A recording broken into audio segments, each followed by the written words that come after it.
as well, but I forget which incident it was, but it basically got destroyed. There was a bunch of controversy about it because apparently, what was it? The Israelis attacked it, thinking it was some other country's spy ship, and then they're like, "Hey, we're American," and I'm like, "Oh, okay, sorry."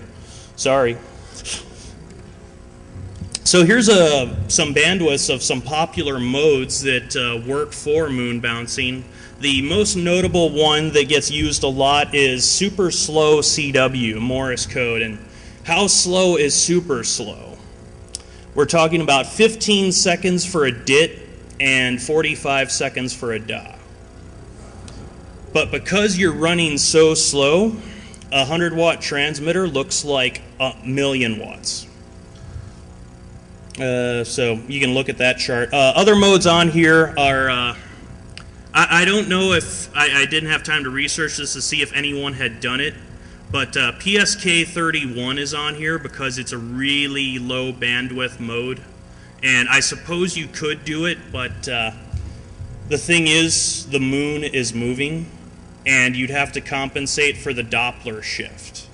So you'd have to keep tracking the signal. If anyone's played with PSK31, it'll wander through the waterfall display, and you'd have to like keep clicking on it every 10 seconds or so. This JT65A here, that's a new mode, and I was actually surprised that it's wide bandwidth, because it's my understanding that that takes like 5 minutes to do a one-way QSO on it, but apparently it repeats itself a lot, and that's where it gets its robustness from. And I've heard of people doing sideband via moon bounce. Don't know if anyone's done it with FM yet, but here's the figures for, just the sake of this chart. So a bunch of you guys are nerds, and we're into Wi-Fi, and I figured, hey, let's see if we could make a 900 megahertz Wi-Fi moon bounce work, and I did it with off-the-shelf stuff. I got a 10-watt transmitter here because I was able to find one of those online, and that had a 12 dB preamp built in, and here's the path, and I figured use a 15-foot parabolic dish, and well, we didn't quite make it. Now, if somehow we were able to put a 15-foot dish with a repeater on the moon, it'd work just fine. So what about 2.4 gigahertz moon bounce? Well, this is with off-the-shelf equipment, but unfortunately I don't know anyone in Puerto Rico. But if we could build another Arecibo dish, you'd be able to communicate with 1 watt via moon bounce on 2.4 gig. So how about some giant freaking laser beams? So back during the Apollo missions, we put up these things on the moon. These are called, the thing on the left is called a retroreflector. Just like the reflector on a bike. The idea is that if a light beam hits it at any angle, it'll come back on the same path instead of going off at like 90 degrees like your traditional mirror would. So we've got these things on the moon, and well, there's enough beam dispersion on there that a beam about yay wide is about 7 kilometers in diameter by the time it gets to the moon, and about 20 kilometers in diameter when it returns. So if you really wanted to, you could talk across town by bouncing a laser off the moon. And here are the locations of the known retroreflectors that are up there. We've got here Apollo 11, Apollo 14, Apollo 15, and we have Luna 17 and 21, which were the landers for the little known about Russian probes, the Lunokhod 1 and 2. Here's a picture of the Apollo 15 reflector. It's the one everyone used, about 3/4 of the ranges done on the moon use this reflector because it's the one that's the biggest. Now here's where it gets depressing. A 1 gigawatt pulsed laser beam delivers about 200 quadrillion photons in the pulse. We get about 3 or 4 back. Yeah, I said it'd work. I didn't say it worked good.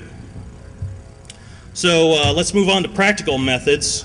2 meter moon bounce. This is kind of what we're into where I call moon bounce on the cheap phase. 1,500 watt amplifiers on 2 meters. You'd have to build one yourself, but might I suggest 16 110 watt VHF Master 2 PAs configured with one driving 15. Because right now with the narrow banding of the commercial radio, these Master 2s are showing up free.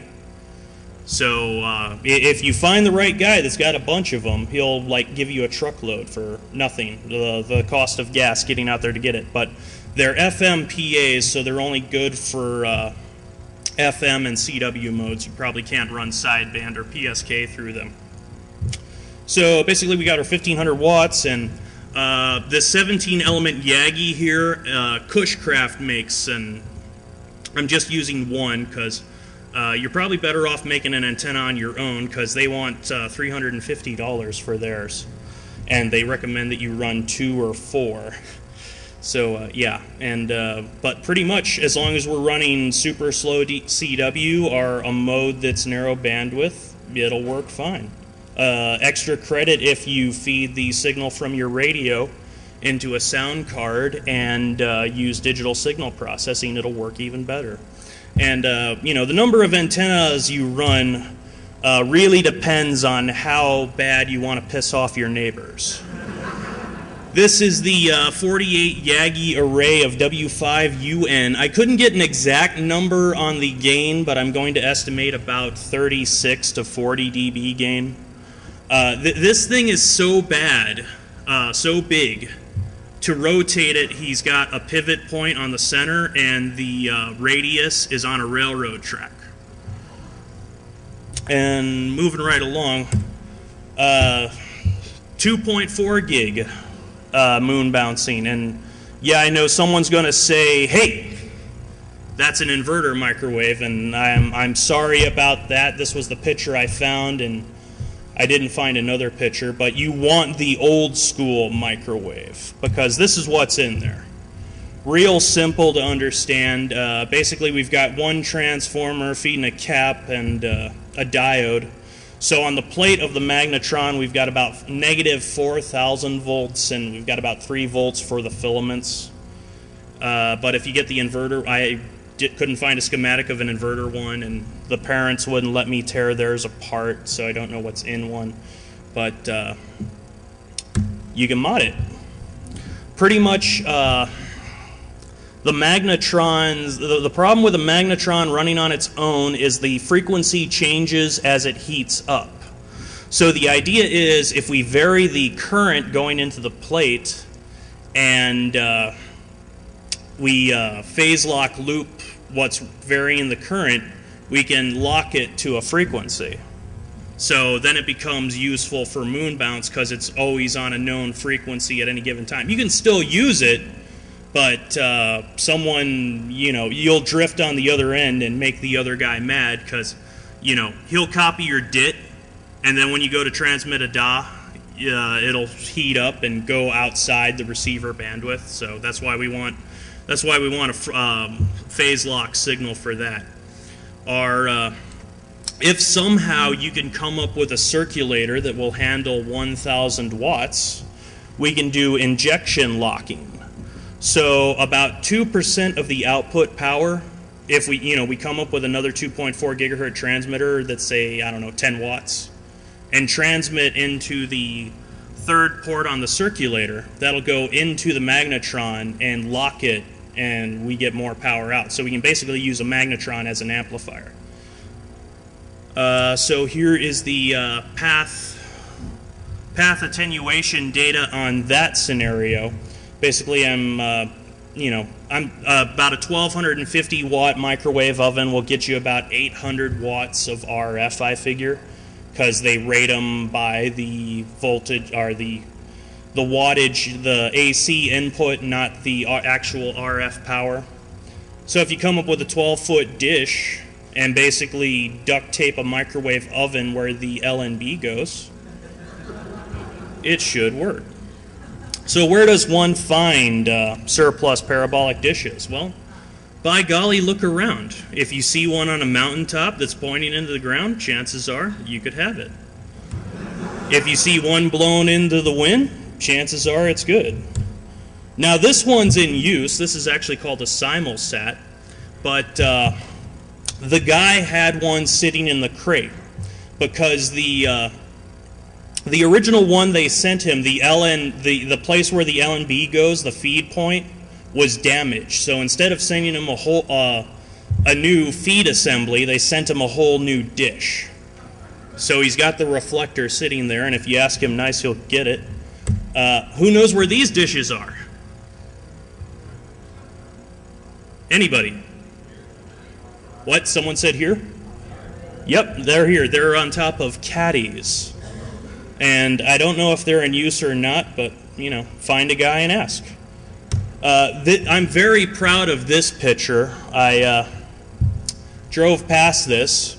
If you come across a dish that is pointing into the horizon east or west, chances are you can have it. Also, if you look behind the dish, you will see two cable reels of stolen 750 series hardline from the local cable company.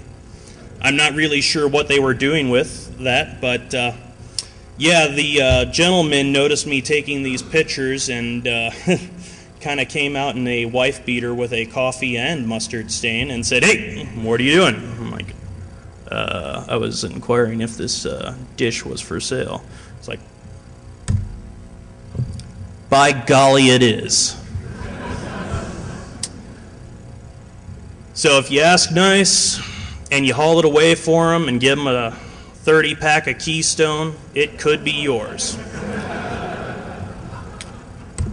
So how wide is how wide do you need your antenna beam width to be? Well, there's some clever math that went into it, but I'm not about formulas, I'm about results. So basically, approximately half a degree wide. Otherwise, you're sending pictures of Hitler into space. So what if your dish has holes in it? By golly, I calculated that out for you too. Pretty much most of the C-band dishes have 1/4-inch holes on them, so they're good for, you know, the C-band range up to 4.72 gigahertz. So they'll run just fine on 2 gig. But if you're going to be doing stuff in the KU and K range, you probably want to go with a solid dish. And fiberglass dishes are not solid. They actually have mesh inside. They've just got fiberglass encased around them, so you might have to take a chunk out of one of the edges to see how thick the mesh is. So now we will get to artificial satellites. Everyone knows about this one, launched in October 1957. By golly, it's Sputnik 1. It beeped on 20 and 40 megahertz until the batteries died, and a lot of people didn't think it had any smarts to it, but the length of beeps that it transmitted were actually the temperature inside and outside the satellite, so we got some useful data out of it. And then Russia sort of got into hot water by launching a dog on Sputnik 2. This is Laika, the barker in Russian. It was controversial because Laika was launched with no intention on being returned. The idea was you see that thing in front of her, that was an automatic dog feeder, and apparently on the 5th day there was like a poison cartridge, but unfortunately Laika didn't survive that long. So then later on we launched, or the Russians, they had 2 dogs and a camera.